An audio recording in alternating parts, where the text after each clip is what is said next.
Laki-laki seperti aku ini kurang sabar gimana? Wajah lumayan, kesetiaan oke, rajin bekerja. Pokok suami banget gitulah. Istriku aja yang kurang bersyukur. Merasa selalu kurang. Kalau kurang mah emang gak ada batasnya kan. Tapi ya udahlah aku yang ngalah. Daripada ribut dan berakhir dengan hal keterpurukan dalam rumah tangga. Jadi aku yang mengalah bukan berarti aku takut atau kalah. Aku ingin menjaga, agar keutuhan ini tak ada keretakan. Akhirnya aku ngizinin, ketika istri sering ngomong untuk berniat jadi TKW ke luar negeri. Udah sering aku saranin untuk tidak berangkat, tapi malah berakhir ribut dan ngomong yang gagah. Kini 2 tahun sudah istri menjadi TKW, toh tak ada perubahan apa-apa, baik dari materi atau yang lainnya. Tetap aja seperti ini aja. Tak seperti tetangga lainnya, yang tiap bulan ngirim hasilnya untuk yang di rumah. Terus pertanyaannya, kalau begitu untuk apa hasilnya? Masa kalau kerja gak dapat gaji? Ya udah, aku males tanya ini tanya itu. Aku masih bisa ngurus diri dan anakku, yang kini aku titipkan di sebuah lembaga pendidikan biar ada yang ngurus dan menjaganya saat aku bekerja. Juga agar mendapatkan pendidikan terbaik dalam hidupnya. Anakku diizinkan pulang kalau lagi libur semester saja. Tetapi hampir tiap minggu aku menjenguknya untuk memberikan support dan melepas rasa kangen. Namaku Arman, umurku sudah 35 tahun, dan aku sudah berkeluarga sejak 10 tahun dengan Miftah yang 2 tahun lebih muda dariku. Profesiku teknisi mesin dan dinamo. Hampir tiap hari aku dipanggil warga untuk memperbaiki peralatan rumah tangga yang rusak, seperti mesin cuci, kulkas, sedot air, bahkan urusan listrik segala. Aku mah syukuri aja rezeki yang aku terima, penting kerja yang benar, gak markup, atau main ongkos dengan pelanggan. Bersyukur, tiap hari lu mintu, aja yang membutuhkan jasa perbaikanku. Menurutku, soal materi gak kekurangan lah, hanya yang jadi masalah itu urusan batin dan seret. Tak bisa dipungkiri, 2 tahun ditinggal istri, jujur itu yang menjadi masalah besar yang kuhadapi. Aku tak bisa seperti orang lain yang semaunya jajan di luar. Lebih baik aku ngemvet sekuat tenaga. Takutnya mah kena apa-apa. Istriku mah gak ngurus soal kebutuhan suami macam ini. Malah aku dengar abis kontrak pertamanya mau nyambung kontrak keduanya. Gak paham juga apa maunya. Mungkin di sana punya selingkuhan atau gimana, juga aku gak mau tahu. Tapi dari feeling dan firasat sebagai seorang suami, emang dia lakuin itu. Tapi percuma juga kan aku pikirin. Aling-aling juga bantah, dan cari-cari alasan pembenaran menurut versinya sendiri. Hari ini, aku lagi males-malesan di kamar. Kebetulan gak ada order, mau garap kerjaan yang ditinggal di rumah juga belum mood. Mungkin juga efek karena tak bisa melampiaskan HAZRET yang sangat kuat akhir-akhir ini. Untuk membuang kejenuhan itu, aku manfaatkan untuk main game di KMR. Lagi asyik-asyiknya main tiba-tiba terdengar ketukan pintu dari luar. Aku bangkit dan langsung membuka pintu depan, kupikir warga atau pelanggan jasaku mau nemuin aku. Tetapi begitu pintu aku buka, ternyata langsung berhadapan dengan seorang wanita dengan perawakan sedang. Nampak matanya tajam menembusi mataku. Sesaat aku terpana, belum seutuhnya menyadari keadaan ketika wanita itu mengucapkan, "Selamat siang Pak," yang secara refleks aku jawab, "Selamat siang." "Obat Pak, obat untuk kaum bapak, bagus untuk kesehatan, menambah stamina dan menjaga kebugaran. Murah saja Pak, buat ongkos pulang." Begitu wanita itu langsung nyerocos. Aku baru sadar kalau dia itu seorang sales obat atau jamu gitu. Aku nggak tahu kenapa tidak begitu mendengarkan omongannya, tapi justru fokus pada sosoknya. Tampak oleh kuon yang dibalut kain tertutup panjang warna abu-abu muda kelihatan mempesona. Alisnya tebal, dan matanya yang tajam itu begitu terasa menusuki mataku. Anehnya jantungku langsung deg-degan. Aku merasakan ada pesona yang membakar hatiku. Wen muda sekitar 30 tahun usianya. Dengan senyum menawan dan ramah ucapannya menggugah perasaanku untuk mengetahui lebih jauh. Entah mengapa hatiku langsung hilang tertarik pada sosok ini. Pada sejauh ini aku merupakan tipe suami yang sangat setia. Meski aku jauh dari istri, tapi tak pernah selintas pun dalam hati dan pikiranku tentang seorang Wen lain kecuali istriku yang sangat aku cintai dengan segala kekurangannya.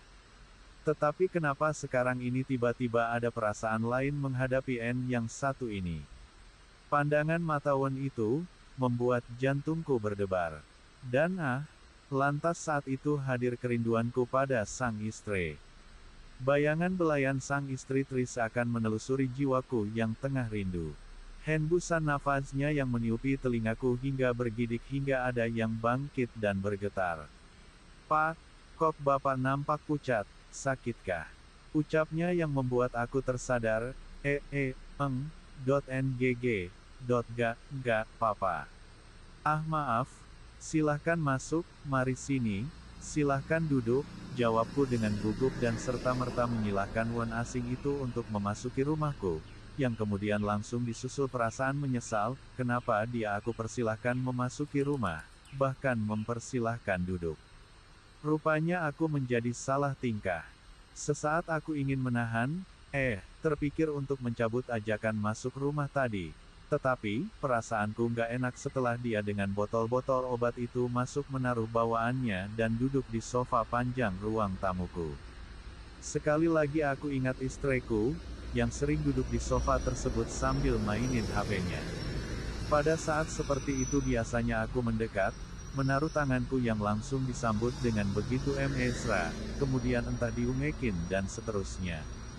Terkadang belayan mesra kemudian berlanjut menjadi asyik sebagaimana suami istri pada umumnya. Dan Wen asing itu sekarang duduk di sofa yang sama. Sesaat timbul rasa takut, siapa tahu dia mempunyai maksud tertentu. Tetapi, dari sorot matanya, nampaknya Wen asing ini baik. Aku merasa tidak perlu menampakkan kecemasan menghadapinya. Duduk dulu ya Mbak, mau minum apa? Bahkan selanjutnya aku juga menawarkan minum. Dan tanpa menunggu jawabannya aku langsung ke dapur membuatkan minuman. Jangan salah guys, meski istriku ada di rumah, tapi aku sudah biasa bikin minuman sendiri, juga buat tamu. Saat hendak menyuguhkan, naluriku mengingatkan untuk sedikit bersolek, menata rambut meski sebenarnya sudah oke sejak tadi. Dan tidak lupa, cerot-cerot, sedikit minyak wangi di tubuhku. Selintas terpikir, mau apa ini, adakah jiwa petualangan di hatiku? Mau ngapain kamu bro? Begitu pikirku sendiri. Bapak jadi repot nih, begitu basa-basinya. Enggak kok, silahkan minum, aku sengaja melemparkan senyuman, kemudian aku balik ke dapur mengembalikan nampan. Saat hendak balik menemuinya, terpikir ingin iseng sedikit. Aku masuk ke KMR. Ada celah kecil dari kamar di mana aku bisa mengintip Wen itu. Nampak olehku kemolekannya, mungkin karena menjadi orang sales harus selalu tampil maksimal, dan tiba-tiba mulutku berdecak, boleh juga tuh orang. Wajahnya emang tidak terlalu cakep tetapi nampak wajah yang sendu keibuan, serta bodinya yang sedep banget dilihat. Pandangan matanya bisa nembus tembok baja, lampu bolham menjulang ke angkasa, serta bumpernya masih nampak utuh dengan suspensi super lembut. Itu loh, Kini nampak dia duduk sedikit santai. Tapi posisi beden tetap tegak dengan kakinya yang ditimpakan satu dengan lainnya. Itulah yang bikin aku betah memandang. Sebab dengan begitu menciptakan cetakan kaki jenjangnya. Aku kembali ingat istri. Begitulah duduknya kalau lagi ngobrol setelah aku pulang kerja. Debar jantungku bangkit kembali. Aku perhatikan lagi lampu bolham yang begitu estetik bagai gunung anakan. Sesekali ia membusung sambil matanya setengah meram, seperti ada yang rasakan. Kenapa ia berbuat demikian? Mungkin hanyalah kebiasaan. Tetapi bagiku hal tersebut membuat debaran nadi terpacu makin cepat. Mataku menjadi nanar, memerah. Dan tanpa sengaja, di peherku ada yang naik turun. Aku menahan gejolak yang makin menjadi. Kenapa sih aku ini? Setengah heran aku bertanya pada diriku sendiri. Berapa harga obatnya Mbak? Aku membuka omongan. Terserah Bapak sajalah. Loh, kok terserah? Nanti Mbak rugi loh, sambil mendekat dengan maksud menebarkan aroma parfum rengsangan. Enggak, buat Bapak sih nggak apa-apa. Hansyau, dah disu, sesu, guhin minum segala. Sahutnya. Nah, kelihatan sudah, suaranya nampak bergetar, walaupun dia berusaha untuk berkesan akrab dan menguasai diri. Dan, matanya tidak lagi mampu lepas dariku. Aroma minyak wangi yang cukup semerbak pasti membuat wan asing ini kelimpungan. Pasti dia memahami tingkah laku laki. Dia pasti memiliki pengalaman kalau seorang pria memakai parfum macam ini biasanya mempunyai kemauan dan harapan khusus. Apa sih khasiatnya Mbak? Aku bergaya tanya lagi. Banyak Pax. Secara umum ini bagus untuk kesehatan. Kalau secara khusus apa? Tanyaku. Bapax. Kan istri Bapax juga tahu ini termasuk obat sehat dan nambah stamina untuk bapak-bapak. Tapi, saya nggak pernah lihat buktinya. Tuh, sanggahku pura-pura. Dia rupanya sadar, kalau lagi aku giring pembicaraan, dan suaranya mulai terdengar parau, sementara tangannya mengambil obat dari tasnya. Kalau yang ini buat ibunya, ibu mana Pax? Tiba-tiba dia menanyai istriku. Ibu sedang kerja di luar negeri udah 2 tahun ini, suaraku juga ikut parau, hatiku bergetar tapi bersorak. Jadi Bapak sendirian nih? Kemudian yang terjadi adalah kami saling pandang penuh arti. Aku agak melebarkan kaki, agar terlihat olehnya ada tiang listrik yang menjulang tiba-tiba. Sementara matanya mulai melirik, dan mulutnya mulai sedikit menganga. Begini saja Pax, saya udah ngebuktiin, suami saya selalu aku suruh minum obat ini agar lebih kuat, dan tahan lama baterainya. Apanya Mbak yang kuat? Suaraku makin parau dan bergetar karena menahan. Dan, tiba-tiba, Mbak ini menggeser duknya, mendekatiku dan meraih tangganku, kemudian diarahkannya ke tiang listrik. Nah tuh kan Pax buktinya, ucapnya, walaupun sudah membaca yang akan terjadi, tapi hal ini langsung menyergap mukaku. Wajahku berasa sembab menahan getaran malu, dan jantungku makin terpacu cepat. Pax, kok jangan? Tanyaku. Maksudku, jangan berhenti Pax. Sembari tangannya telah di puncak tiang listrik. Nah, ini buktinya Pax. Ujarnya seakan membuktikan kebenaran ucapannya. Rasanya aku munafik juga. Mengapa gak langsung aja mumpung masih angets? Aku seperti berjalan memasuki gurun yang sangat panas, tetapi jiwaku enggan untuk menghindar. Oh, maafin istriku, rumah ini gara-gara kamu yang gak ngerti maksud dan keinginanku.